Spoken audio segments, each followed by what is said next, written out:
ನಮಸ್ತೆ ರೈತ ಬಾಂಧವರೇ. ನೀವು ನೋಡ್ತಾ ಇರ್ಬೋದು, ನಾವು ಕೆಲವು ಹಿಂದಿನ ದಿನಗಳಲ್ಲಿ ಜಮೀನಿಗೆ ಭೇಟಿ ನೀಡಿದ್ವಿ. ನಮ್ಮ ರೈತರಾದಂಥ ನಾಗೇಂದ್ರ ಅವರು ಈ ಪ್ಲಾಟ್ಗೆ ಈರುಳ್ಳಿ ಹಾಕ್ತೀನಿ ಅಂತ ಹೇಳಿದರು. ನಮ್ಮ ಕಂಪ್ನಿಯಲ್ಲಿ ಆದಂಥ ಬ್ರೂ ಪ್ರಾಡಕ್ಟನ್ನು ನಾವು ನಿಮಗೆ ಕೊಟ್ಟಿದ್ವು. ಇವಾಗ ಅವರು ತುಂಬ ಈರುಳ್ಳಿ ಚೆನ್ನಾಗಿ ಬಂದಿದೆ, ನೋಡ್ತಾ ಇರ್ಬೋದು ನೀವು. ಇವಾಗ ಆ ರೈತರ ಮನಸ್ಸಲ್ಲಿ ಏನು ಅನಿಸಿಕೆ ಅಂತ ನಾವು ತಿಳ್ಕೊಳ್ಳೋಣ ಅಂತ ಈ ವಿಡಿಯೋನ ಮಾಡ್ತಾಯಿದ್ದೀವಿ. ಯಾಕಂದರೆ ಈ ವಿಡಿಯೋ ಉದ್ದೇಶ ಏನಪ್ಪ ಅಂತಂದರೆ, ಇವಾಗ ನಾವೇನು ಮಾತಾಡ್ತಾ ಇದ್ದೀವಿ ಅನ್ನೋಕ್ಕಿಂತ ಏನು ಮಾಹಿತಿ ಕೊಟ್ಟು ಇದ್ರ ಬಗ್ಗೆ ಮಾಹಿತಿ ಕೊಡ್ತಾರೆ, ಅದು ರೈತರಿಗೆ ತಲುಪಲಿ ಅನ್ನೋ ಒಂದು ಉದ್ದೇಶದಲ್ಲಿ ಮಾಡ್ತಾಯಿದ್ದೀವಿ. ಸರ್ ನಮಸ್ತೆ.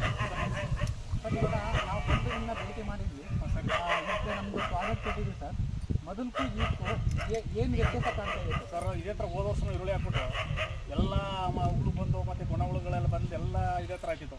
ಅದಕ್ಕೆ ಇವರು ಪರಿಚರ್ಯಾಗಿ ನಮ್ಮ ಪ್ರಾಡಕ್ಟ್ ಯೂಸ್ ಮಾಡಿ ನಮಗೆ ಅದೇನು ಬರಲ್ಲ ಅಂದರೆ ನೋಡೋಣ ಅಂದ್ಬಿಟ್ಟು ನಾವು ಯಾರಿಗೂ ಬೇರೆಯವ್ರಿಗೆ ಹೇಳಿದೆ, ನಾನು ಒಬ್ಬನೇ ಯೂಸ್ ಮಾಡಿದೆ ಸರ್. ಇದು ಒಂದು ತಾಳೂ ಏನೂ ಆಗಿಲ್ಲ. ಕಾಯಿ ಒಳ್ಳೆ ಚೆನ್ನಾಗಿ ಬಂದಿದೆ, ಪ್ರಾಡಕ್ಟ್ ಚೆನ್ನಾಗಿದೆ ಸರ್, ಚೆನ್ನಾಗಿದೆ ಸರ್. ರೈತ ಬಂದವರೇ, ನೀವು ಕೇಳ್ತಾ ಇರ್ಬೋದು.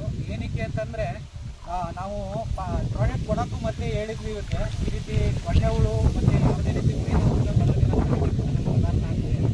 ಅದೇ ರೀತಿ ಇಲ್ಲಿ ರಿಸಲ್ಟ್ ಬಂದಿದೆ.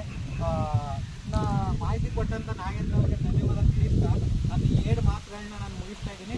ಜೈ ವೇದಾಂತ ಇಂಡಿಯಾ.